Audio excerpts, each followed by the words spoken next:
இந்த பாடல் வரிகள் திருநீற்றின் மகிமையை போற்றும் தேவார பதிகத்தில் இடம்பெற்றவை.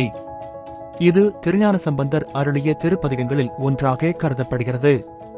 இங்கு அவர் திருவாலவாயில், மதுரை அருள்பாலிக்கும் சிவபெருமான் அவர்களின் திருநீற்றின் பெருமையை புகழ்கிறார். திருவாலவாய் என்பது இன்றைய மதுரை நகரில் உள்ள மீனாட்சி அம்மன் கோவில் ஆகும். பாடல். மந்திரம் ஆவது நீரு, வானவர் மேலது நீரு, சுந்தரம் ஆவது நீரு, துதிக்கப்படுவது நீரு, தந்திரம் ஆவது நீரு, சமயத்தில் உள்ளது நீரு, செந்துவர் வாயுமை பங்கன், திருவாலவாயான் திருநீரே. வரி வரியாக விளக்கம். ஒன்று மந்திரம் ஆவது நீரு. திருநீரு என்பது சாதாரண சாம்பல் அல்ல, அது மந்திர சக்தி கொண்டது. ஓம் நமசிவாய எனும் மந்திரத்தின் அர்த்தமே திருநீற்றில் உள்ளது. திருநீரு ஆன்மீக சக்தியின் சின்னம். இரண்டு வானவர் மேலது நீரு. தேவர்கள் கூட தங்கள் நெற்றியில் அணிவது திருநீருதான். அதனால் அது தெய்வீக மகிமை உடையது. திருநீரு தேவர்கள் போற்றும் தெய்வீக அடையாளம். மூன்று சுந்தரம் ஆவது நீரு. உண்மையான அழகு வெளிப்புற அலங்காரம் அல்ல, சிவபக்தனின் நெற்றியில் இருக்கும் திருநீற்றே அழகு. திருநீரு ஆன்மீக அழகு.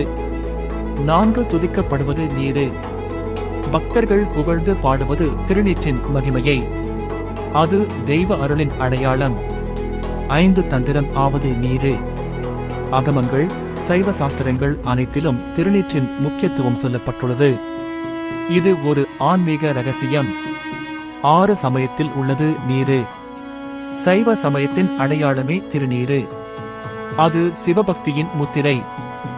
ஏழு செந்துவர் வாயுமை பங்கன். செந்நிற உதடுகள் கொண்ட உமையம்மையை தன் அரையுடலாக கொண்டவர் சிவபெருமான். அர்த்தநாரீஸ்வர தத்துவம். சிவன் சக்தியுடன் இணைந்த பரம்பொருள். எட்டு திருவாலவாயான் திருநீரே. மதுரையில் உள்ள திருவாலவாயில் அருள் பாலிக்கும் சிவபெருமானின் திருநீற்று இவ்வளவு மகிமை உடையது. மொத்த பொருள்.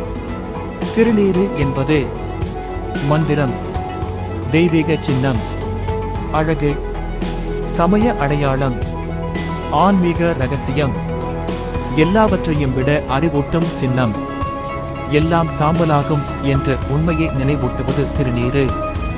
அகங்காரம் கருக வேண்டும், ஞானம் மலர வேண்டும் என்பதையே இந்த பாடல் உணர்த்துகிறது.